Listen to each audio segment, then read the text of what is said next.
Assalamualaikum warahmatullahi wabarakatuh.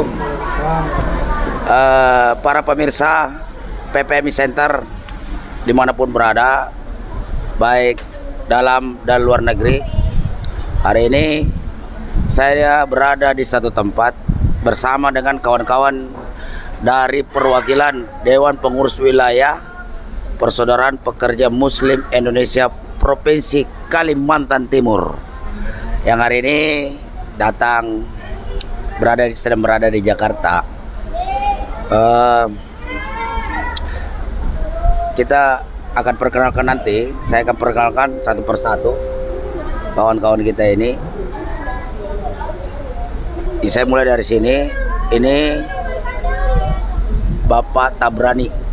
Nah, beliau adalah Sekretaris Umum DPW PPMI Kalimantan Timur.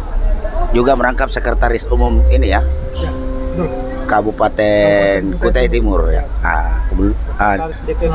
Iya. Wasekjen juga. Pokoknya rangkap jabatan, banyak sekali jabatannya ini Bapak. Kemudian ini Andi Herman, dia bendahara ya, bendahara DPC dan DPW Kalimantan Timur, juga DPC, rangkap jabatan juga. Nah ini sampingnya ini banyak juga rangkap jabatan ini. Beliau Bapak Nanang Buprani. Beliau adalah Ketua DPC Kabupaten Kutai Timur, merangkap sebagai bendahara DPP. Wakil Ketua Umum DPW PPMI Kalimantan Timur, juga sebagai bendahara umum DPP PPMI.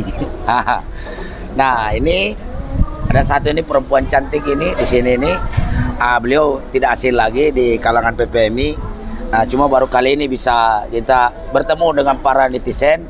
Beliau saya rasa adalah Direktur Lembaga Bantuan Hukum PPMI, Direktur LBH DPP PPMI. Beliau sangat sibuk sekali, banyak kasusnya di pengadilan, jadi susah sekali ditemui. Perkenalkan Ibu Arsanti Handayani. Ya, sehat Bu? Sehat. Ya, jadi kawan-kawan semua, jadi kita mau bahas ini terkait masalah hari ini. Informasi terakhir DPR RI itu terkait masalah Undang-Undang Omnibus Law pasca putusan daripada MK yang kontroversial itu, yang menyatakan bahwa apalagi ini Undang-Undang Omnibus Law itu inkonstitusional bersyarat. Nah, kemarin tanggal 8 Februari ternyata DPR sudah memutuskan akan melakukan revisi terkait masalah undang-undang peraturan pembuatan perundang-undangan.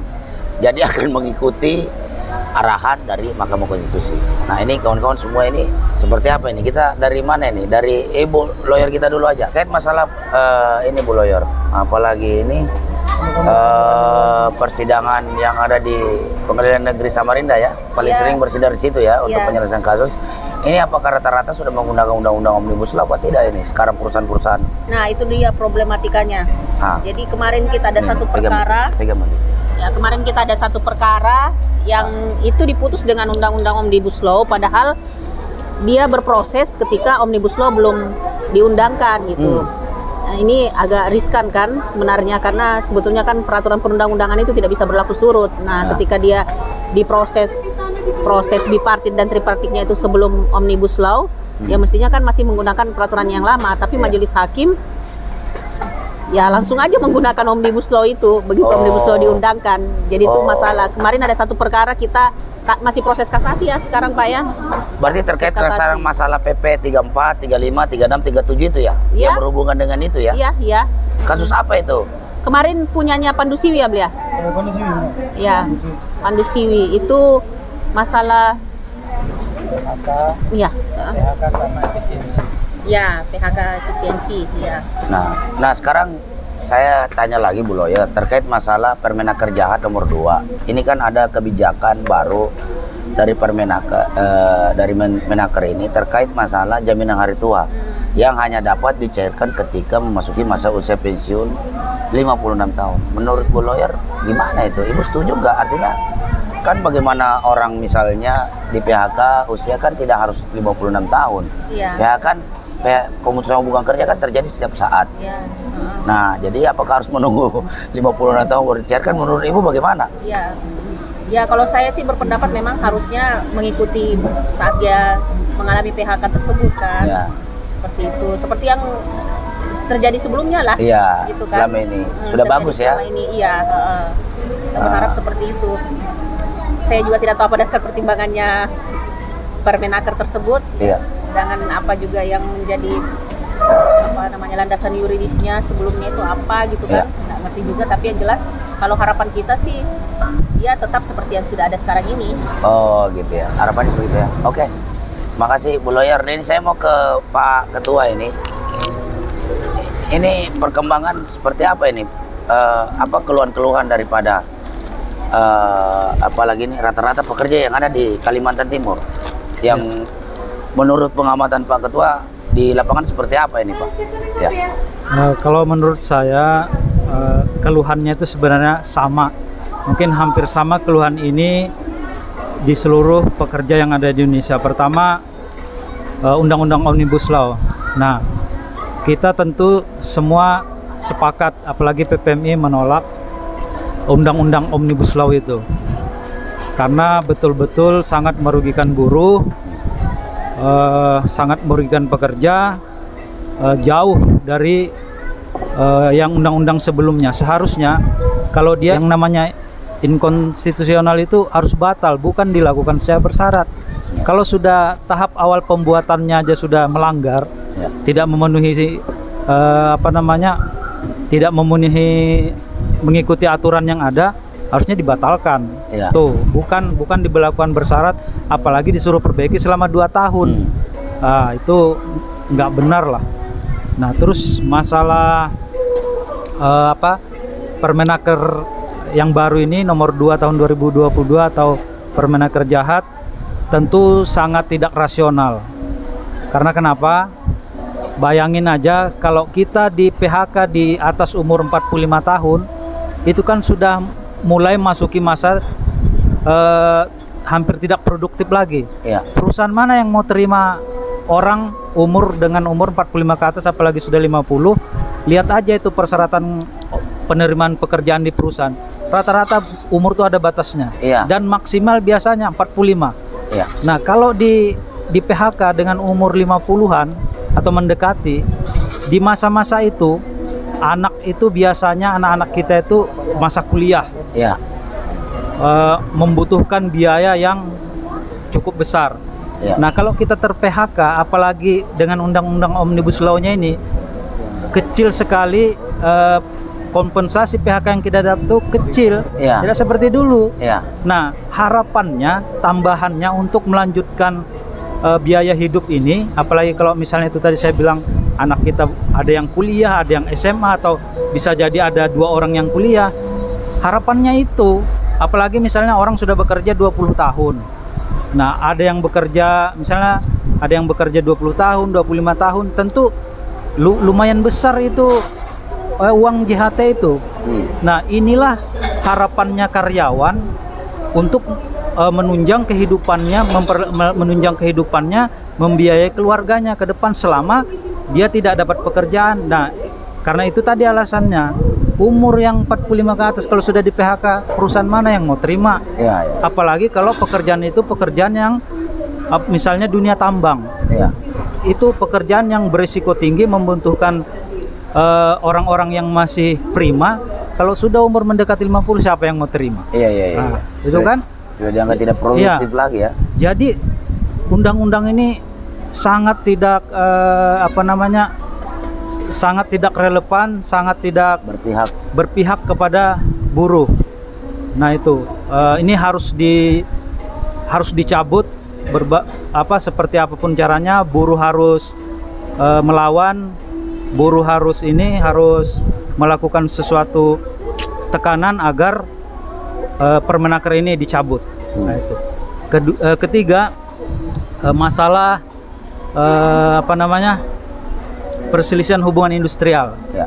Pertama, sudah saatnya PPMI ini mengusulkan ke Mahkamah Agung untuk agar supaya pengadilan PPH ini diadakan ditempatkan di kabupaten. Iya. Bukan Sangatta aja, seluruh kabupaten kota Indonesia. Iya. Nah, khususnya Kalimantan Timur itu kan daerahnya berjauhan. Iya. Bayangin sekarang ini kalau orang Kabupaten Berau misalnya punya berkasus ke PHI PN Samarinda itu perjalanannya satu hari, itu lebih dari 1 hari. Oh. Nah, bayangin itu kalau jalan bagus nggak apa-apa. Ini jalannya sudah hancur nggak karu-karuan, disebabkan jalan yang rusak karena maraknya tambang-tambang, kalau menurut kami tambang ilegal, karena dia menggunakan jalan raya. Akibat izin-izin tambang sekarang tuh dikeluarkan oleh pusat. Daerah sudah tidak lagi memiliki wewenang untuk mengeluarkan izin amdalnya, mengeluarkan izin pertambangannya, itu semua dihandle pusat. Makanya kami di daerah ini betul-betul merasakan sakitnya sebagai orang daerah, terutama jalan-jalan hancur sekarang ini akibat dari tambang-tambang yang kami anggap ilegal, tapi mereka anggap sah karena dapat izin dari pusat. Nah, tambang itu, kalau tambang-tambang yang dulu itu mereka menggunakan jalan sendiri, sekarang menggunakan jalan raya. Nah, ya, yang kami harapkan bahwa di setiap, misalnya digabung beberapa kabupaten, ada di tengah-tengahnya satu pengadilan PHI, kalau tidak bisa di setiap kabupatennya. Mungkin di daerah kota-kota besar juga seperti itu, kan jauh juga, misalnya orang dari Bogor bersidangnya ke Bandung. Itu kan lumayan jauh. Apalagi yang di daerah-daerah mungkin daerah Kalimantan, provinsi Kalimantan yang lain, daerah Sulawesi, mungkin Sumatera, yang jaraknya jauh-jauh. Nah, ini yang perlu dipikirkan. Jadi saatnya kita sowan ke ke Mahkamah Agung untuk mendiskusikan ini. Yang kedua, penyelesaian perhubungan industrial ini ada kendala. Contoh seperti ini, kita sudah menang misalnya di tingkat PHI, dibawa ke Mahkamah Agung. Di Mahkamah Agung juga kita sudah dimenangkan sesuai putusan PHI. Nah, kendalanya biasanya walaupun sudah ada putusan Mahkamah Agung, perusahaan itu tetap tidak mau menjalankan putusan Mahkamah Agung itu, karena di putusan ini nggak ada pidananya. Yang upaya terakhir kan itu eksekusi. Eksekusi ini tetap mengalami kendala karena apa? Pengadilan juga tidak punya keleluasan untuk menyita aset-aset perusahaan itu sebelum dia tahu persis apa yang mau disita. Nah, untuk mendapatkan barang-barang perusahaan yang bisa disita ini kita sendiri sebagai ini disuruh mencari ke perusahaan itu aset-asetnya apa yang bisa disita. Nah, itu yang tidak mungkin kita bisa masuk ke ranah perusahaan itu untuk mengetahui yang mana aset perusahaannya. Kita tidak mungkin dikasih. Nah, maksud saya ini lewat Mahkamah Agung, bagaimana cara penyelesaiannya? Misalkan saya ambil contoh penggeledahan yang dilakukan oleh polisi. Polisi itu kalau sudah punya surat tugas penggeledahan, kamar orang pun digeledah. Nah, maksud saya seperti ini di PHI ini, pengadilan ini. Begitu tim eksekutor ini, jurusita ini punya kewenangan untuk mengetahui aset-aset yang ada dimiliki perusahaan itu, kan enak menyitanya. Nah, kalau kita karyawan atau kita serikat pekerja yang mendampingi suruh nyari aset, nggak mungkin. Sini kendalanya. Nah, 2 poin ini yang kita harapkan PPMI ke depannya berdiskusi dengan Mahkamah Agung untuk melakukan 2 hal ini. Karena kita kendalanya di sini. Ya, mungkin itu kalau perkembangan PPMI di Kalimantan Timur, utamanya Kutai Timur, ya mungkin agak berjalan di tempat karena memang kondisinya seperti ini.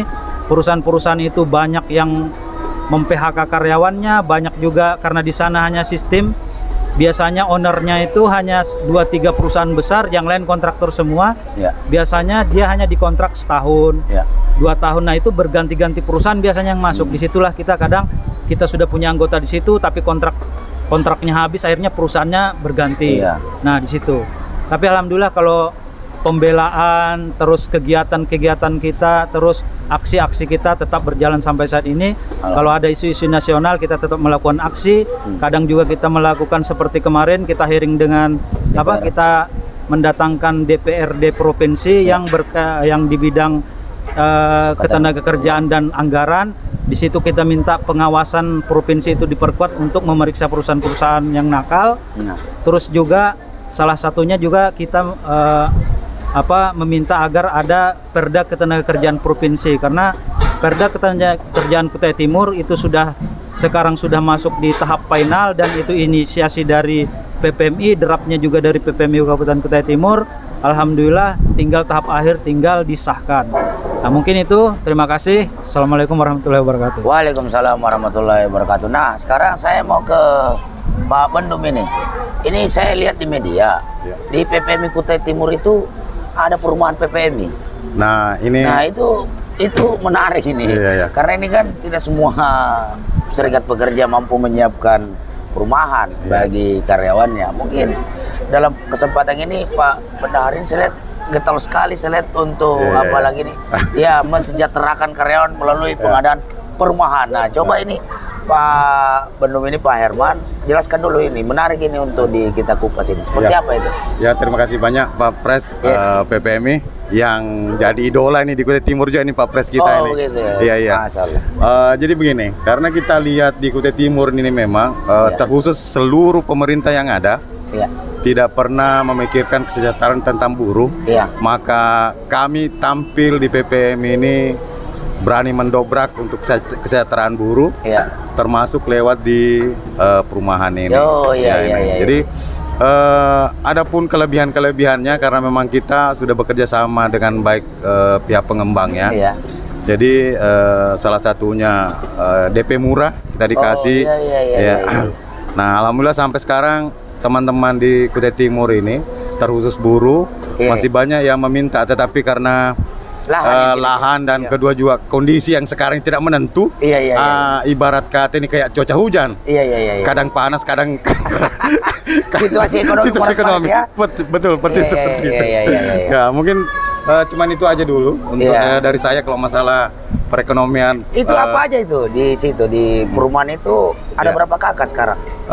Sementara ini ada 96 kakak. 96 kakak.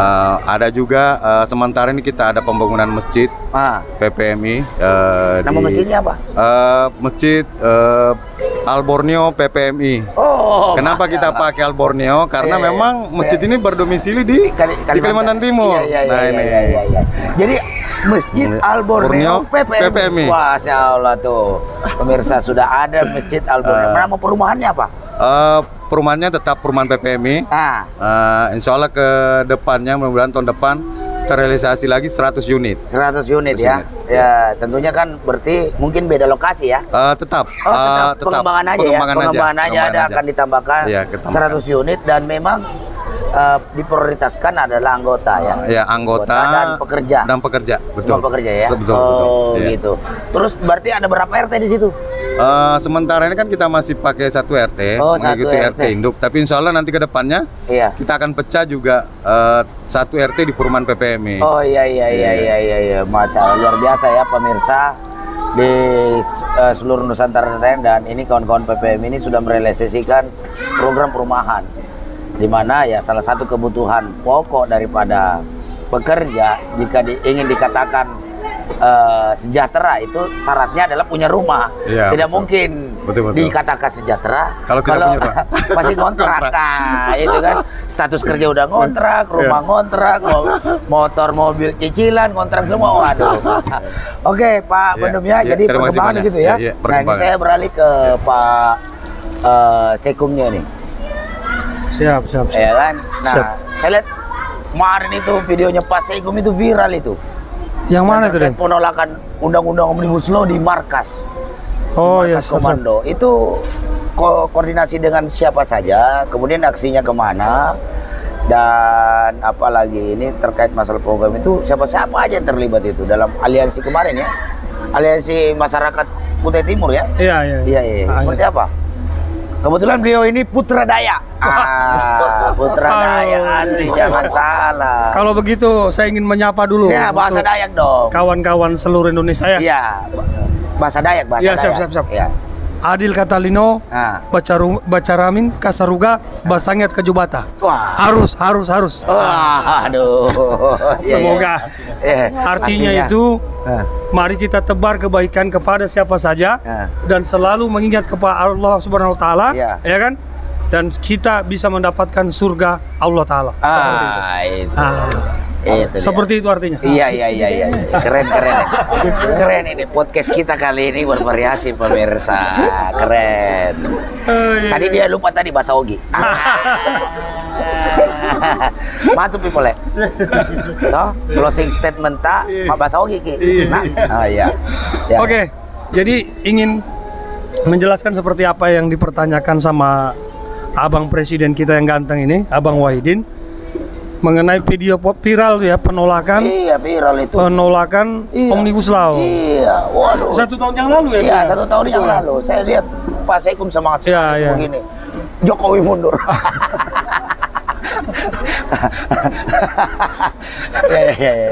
kita keliling minta jadi tidak berani Bang Jokowi mundur.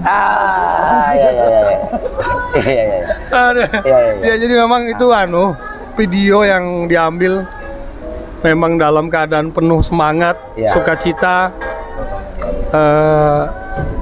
terarah. Artinya memang kita melakukan penolakan terhadap Omnibus Law dan memang kita juga melakukan aliansi dari berbagai pihak, dari beberapa SPSB. Ya, mahasiswa juga ya? Mahasiswa juga, masyarakat. Ada beberapa LSM juga yang tergabung. Nah, kita ingin menyampaikan aspirasi dari masyarakat bawah, khususnya buruh yang terkhusus juga di Kutai Timur untuk menyuarakan penolakan Omnibus Law tersebut. Dan bahkan kita juga pernah kita hearing ke DPRD dan memberikan secara simbolis kain kapan itu. Oh gitu ya. Kain kapan. Iya, kain kapan kepada anggota DPRD waktu itu diterima oleh wakil ketua. Sudah dikirim ke DPR RI. Coba belum dapat balasan batu nisannya.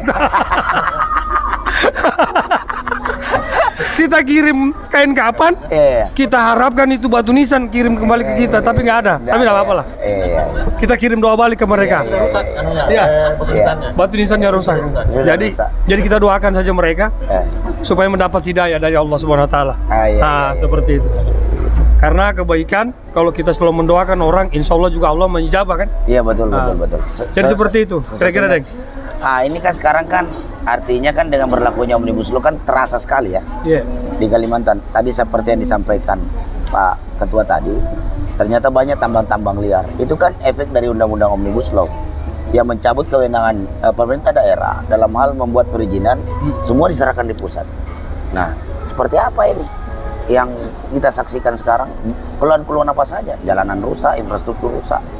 Nah, itu seperti apa pengamatan Pak Sekum terkait masalah implementasi daripada Undang-Undang Omnibus Law ini di tengah masyarakat? Jadi memang yang kita ketahui bersama itu, setelah diundangkan atau munculnya itu Undang-Undang Cipta Kerja yang memuat bahkan masuk dalam AMDAL tambang-tambang, itu memang kan segala sesuatu sekarang itu terfokus kepada pusat, kewenangan daerah itu tidak ada. Nah, tapi dampak yang terjadi pada aktivitas legal yang dilakukan oleh pusat dan para pemain atau broker-broker di perusahaan-perusahaan besar yang saling bersinergi ini, dampaknya ke masyarakat. Contoh ya itu tadi ya, seperti kita disampaikan oleh Pak Ketua DPC kita Nanang tadi, itu hampir di sepanjang jalan dari Samarinda, Kutai Kartanegara, Bontang, itu rusak parah. Akibat dari apa? Coba bayangkan, berpuluh-puluh ton itu unit alat berat lewat hari-hari. Itu bukan sekali dua kali. Tak terhingga, seperti kata lagu anak-anak juga itu. Sudah jalanan itu rusak, ditambah lagi dengan bobot yang besar, yang besar tadi berat, sehingga jalanan itu semakin rusak parah. Nah, tapi yang anehnya juga, pemerintah pusat yang punya kewenangan jalan itu tidak mau tahu itu. Makanya saya ingin menyampaikan di sini kepada pemerintah pusat. Coba perhatikan itu jalan Kalimantan Timur. Tolong ini mumpung ada Wahidin loh. Nanti Daeng Wahidin tolong disampaikan di orasi-orasi ini. Mumpung ada di pusat. Nanti Bapak orasi nanti besok. Insya Allah. Kalau suara saya sehat, saya akan teriak itu. Itu. Nah, jadi saya kembali kepada jalanan itu. Itu saat ini parah sekali jalanan. Saya sampaikan, saya kutip kalimatnya Ketua Trakindo, PPAPT Trakindo. Itu biasa kita pesan Shopee 3 hari, sekarang Shopee datang 6 hari. Saking parah aja itu jalanan. Jadi, Deng, tolong di garis bawah. Berapa jam biasanya? Biasanya 3 jam, sekarang 5 jam sampai 6 jam. Aduh, saya ke sana dari bandara 5 jam ya? Iya. 5 jam. Kalau bisa tunggu aja dulu baik jalanannya baru. Nah, jadi kembali kita kepada pertanyaan Bang Presiden tadi terkait dampak dari tambang-tambang tersebut, dari kegiatan-kegiatan yang legal tersebut, tapi yang tidak terukur, itu mengakibatkan memang kerusakan-kerusakan di mana-mana. Nah, cuma di sini memang kita perlu menyampaikan kepada pemerintah, ya terkhusus pemerintah pusat lah, karena memang sekarang covernya itu undang-undang semuanya ada di pusat, apa-apa ada di pusat, komandonya ada di pusat. Kita cuman kena Jadi sakitnya aja. lingkungan habis dieksploitasi, Iya. kondisi masyarakat tidak ada perubahan, Tidak ada perubahan, infrastruktur tambah rusak, rusak. ya kan? Rusak. Uang untuk perizinan maksudnya ke pusat. Nah betul, pajak-pajak juga ke pusat. Retribusi. Iya. Daerah kebagian apa? Kebagian sakitnya. Iya. Kebagian rusaknya. Nah, ini saya tanya, kemarin kan beberapa hari yang lalu lagi rapat di kantor DPC, tiba-tiba mati listrik. Itu berapa kali mati listrik tiap bulan di sana? Itu mati listrik itu ada apa namanya? Shutdown ya? Ya, Shutdown itu bisa sampai kadang 3 kali. dalam sebulan. Iya, itu. Tapi mungkin itu maintenance kan? Maintenance kan saja. perlu diketahui Kalimantan Timur ini pusat tambang, pusat energi. Harusnya secara logika listrik itu di sana tidak ada padam listrik. Karena pembangkit batu bara di sana pusatnya batu bara, pembangkit gas di sana ada tenaga gas, pembangkit misalnya diesel di sana banyak minyak. Ini kenapa ini sampai apalagi ini sampai sering padam listrik. Nah, itu seperti apa yang dialami? Terus mempengaruhi kan anak-anak sekolah juga terpengaruhi dong. Ya, yang jelas ya berpengaruh sama anak-anak ya, kegiatan-kegiatan kantor, anak sekolah, yang tadinya belajar schedule terganggu. Apalagi pelajaran sekarang banyak online. Iya kan, gara-gara PPKM. PPKM betul. Jadi itu dampaknya dari mati listrik seperti itu. Oh iya. Yang jelas ya kegiatan-kegiatan perusahaan dan lain-lain kayak semacam rumahan, restoran dan lain-lain lah pokoknya terganggu. Oh begitu. Oke. Baik ini, Bu Lawyer. Bagaimana ini Bu Lawyer? Oleh apalagi ini ketiga ini mencermati kondisi di daerah sendiri. Problemnya apa? Gitu. Kebijakan-kebijakan ini apakah benar-benar pro kepada rakyat? Karena kan ini kan presidennya kan dari partai pembela wong cilik. Apakah sudah benar membela wong cilik?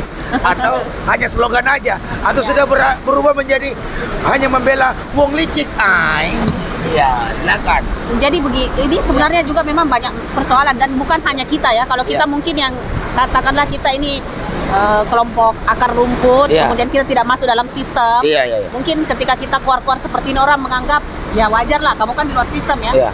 Tapi saya selain sebagai lawyer juga saya jadi staf ahli di DPRD Kutim.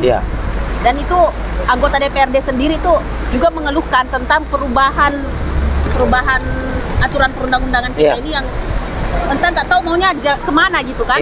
Saya ngambil contoh, jadi kemarin Omnibus Law dengan PPPP turunannya itu semua, itu kan ada beberapa yang harus direvisi dari perda-perda yang ada gitu kan, termasuk retribusi tadi yang sempat disebutkan oleh Berita Berani, kemudian masalah pajak segala macam gitu, kemudian Intinya apa yang diatur di PP terkait masalah Omnibus Law itu mulai dari klaster ketenaga kerjaan sampai lingkungan semua, itu kan harus disesuaikan dengan perdanya. Nah, sementara kita dalam proses penyusunan perda itu tiba-tiba keluar lagi Undang-Undang Nomor 1 Tahun 2022 tentang hubungan keuangan pusat dan daerah. Undang-undang ini menghapus beberapa pasal dari Omnibus Law, dan akhirnya kita harus pontang-panting lagi perda yang sudah sementara berjalan ini harus kita sesuaikan. Nah, ada masalah kemudian karena seperti masalah IMB yang berubah menjadi PBG, Persetujuan Bangunan dan Gedung. Itu kita hanya dikasih waktu 6 bulan kemarin menurut surat edaran Mendagri kan, 6 bulan untuk melakukan perubahan perda supaya bisa masuk ke kas daerah. Nah, kalau misalnya kita tidak kejar dalam 6 bulan itu, maka semua pemasukan terkait IMB itu masuk ke pusat. Daerah tidak dapat. Baik, jadi sekaligus closing statement, apa harapan Bu Lawyer terhadap kondisi bangsa hari ini? Ya, saya sih berharap mungkin bisa jadi ada pemikiran-pemikiran tertentu dari pemimpin-pemimpin yang ada sekarang, ya kita tidak tahu sampai situ, tapi setidaknya kami sebagai rakyat ini kan merasakan langsung ya efek dari apa yang ditimbulkan oleh kebijakan-kebijakan yang kesannya, maaf kalau saya harus bilang kesannya coba-coba, karena kemarin habis dibuat seperti ini, Omnibus Law ini katanya kalau 3 bulan tidak ada perubahan pada investasi kita, kemudian diadakan perubahan lagi ya, buktinya ada juga undang-undang HKPD yang baru ini kan, akhirnya kita pontang-panting gitu, mengikuti itu gitu. Carut marut ya? Iya, dan efeknya itu akhirnya daerah banyak mengalami persoalan-persoalan di regulasinya sendiri juga, sampai kepada belum lagi pada tataran pelaksanaannya. Gitu. Oke, terima kasih Bu Lawyer. Nah sekarang Pak Ketua, apa harapan sekaligus closing statement lah terkait masalah kondisi bangsa kita hari ini? Apakah semakin berpihak kepada rakyat, atau rakyat ditinggalkan, atau pemerintah urusin dirinya sendiri, apa gimana? Ya, harapannya pertama untuk masyarakat luas, khususnya juga masyarakat yang di daerah-daerah, khususnya Kaltim, bahwa aturan ini kami berharap direvisi kembali. Kalau tidak mau dikembalikan ke yang semula. Yang pertama, kebijakan-kebijakan mengenai yang berdampak pada masyarakat di daerah, seperti lingkungannya, terus pekerja-pekerjanya itu harus direvisi kembali. Contoh seperti itu tadi, pemerintah daerah yang dulunya punya wewenang untuk mengeluarkan izin amdalnya, memeriksa, terus dan yang rentetan yang lain-lain agar tidak merusak lingkungan, agar mereka bisa dikontrol, para perusahaan-perusahaan itu dikembalikan ke mereka. Karena kepala daerah kami sendiri berteriak-teriak, jangankan kami rakyat kecilnya ini, pemerintah gubernurnya sendiri beserta DPR-nya itu teriak-teriak minta dikembalikan itu, karena wilayah kami itu memang rusak parah sekarang ini. Jalanannya yang dulunya nggak pernah banjir, jalanan itu nggak pernah banjir, sekarang kalau hujan banjir nggak bisa dilewatin akibat dari gundulnya hutan-hutan di sekitar jalan. Bayangkan tambang dengan jalan raya hanya berjarak 50 meter. Truk-truk batu bara, truk-truk pemuat batu bara itu antrinya di jalan raya. Nah, jadi yang tadinya kita hanya Bontang Samarinda itu hanya 2 jam, sekarang bisa jadi 3-4 jam. Belum lagi kalau ada kecelakaan truk-truk batubara di jalanan. Jadi kami minta regulasi itu dikembalikan lagi ke daerah agar orang daerah bisa mengontrol. Yang kedua, masalah ketenagakerjaan, khususnya Omnibus Law, kalaupun mau direvisi, tolong revisinya berpihak kepada buruh, kepada buruh, karena untuk saat ini sama sekali tidak berpihak. Ketiga, kita dengan adanya perda yang Permenaker yang baru ini, tolong itu kita berjuang sama-sama, kita hapus itu, kita cabut kembali itu Permenaker jahat itu. Sama sekali tidak berpihak ke buruh. Keempat itu tadi, mudah-mudahan dari PPMI nanti hasil muktamar bahwa termasuk dalam salah satu program kerja kita nanti untuk memperbaiki sistem perselisihan hubungan industrial di mulai dari apa namanya? Daerah ya. Jadi mulai kita dari akan daerah audiens, sampai ya? ke pusat di Mahkamah Agung. Baik. Mungkin itu sekian, terima kasih. Ya, baik Pak Ketua. Nah, sekarang ini nah closing statement ya. Bapak Saudi ini. Sedikit campur-campur saya Bapak Saudi. Ini masalah. Kayak Tidak. Ya. Apa ya? Ya. Bahasa Bugisnya itu harapan Anda dan kondisi bangsa hari ini. Harapan khususnya bagi bangsa kita sekarang yang lagi carut marut ini, mudah-mudahan aturan-aturan ini yang ada pokoknya tidak ada namanya tidak, hapus ya, itu aja, hapus. Baik yang turunannya apa segala itu ya, nama-namanya itu hapus ya. Tidak ada kata lain, hapus itu aja. Hapus mana ini? Hapus mana nih? Oh iya, hapus mana? Kalau misalnya ini kayak sekali layar terkembang kayak gitu. Apa lagi tuh Bu ya? Kalau kami Kalimantan Timur kan Gawi Manuntung, wajah sampai ke Putih. Kalau Bugis apa ini nih? Apa ini? Kayaknya kurang pak bahasa Bugis. Oke, boleh kalau begitu Pak Bandung ya. Sukses buat perumahannya. Nah sekarang dari Pak Sekum sendiri, closing statementnya apa ini terkait masalah ya ini harapan dan kondisi bangsa hari ini seperti apa? Kalau harapan saya dengan kondisi bangsa yang sekarang ini,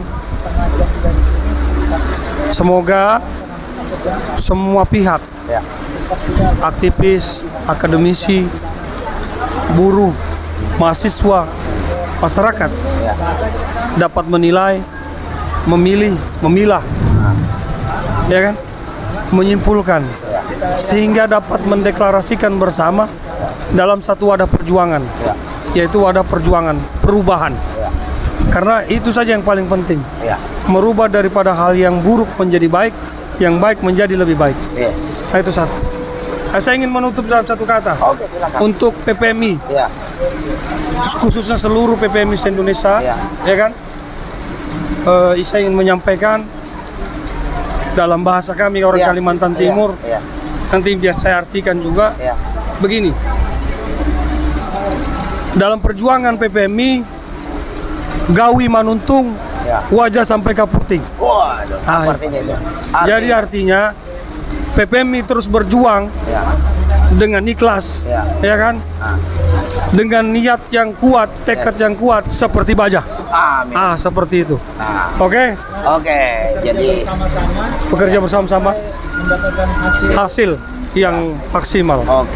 Maka dari itu slogan daripada PPMI itu adalah profesional, berani, jujur, amanah, mandiri, maju, sejahtera, senantiasa diridhoi oleh Allah Subhanahu wa taala. Amin. Demikian para pemirsa di seluruh Nusantara dan luar negeri, telah bincang-bincang sekilas kami dengan perwakilan dari keluarga besar DPW PPMI Kalimantan Timur. Nah, kita ucapkan juga semoga seluruh keluarga besar anggota PPMI Kalimantan Timur dalam segala upaya-upayanya memperjuangkan hak-hak buruh dan rakyat Indonesia itu senantiasa dimudahkan dan dimenangkan oleh Allah Subhanahu wa taala. Amin. Demikian pemirsa, sampai jumpa lagi. Ingat, kedaulatan ada di tangan rakyat. Assalamualaikum warahmatullahi wabarakatuh.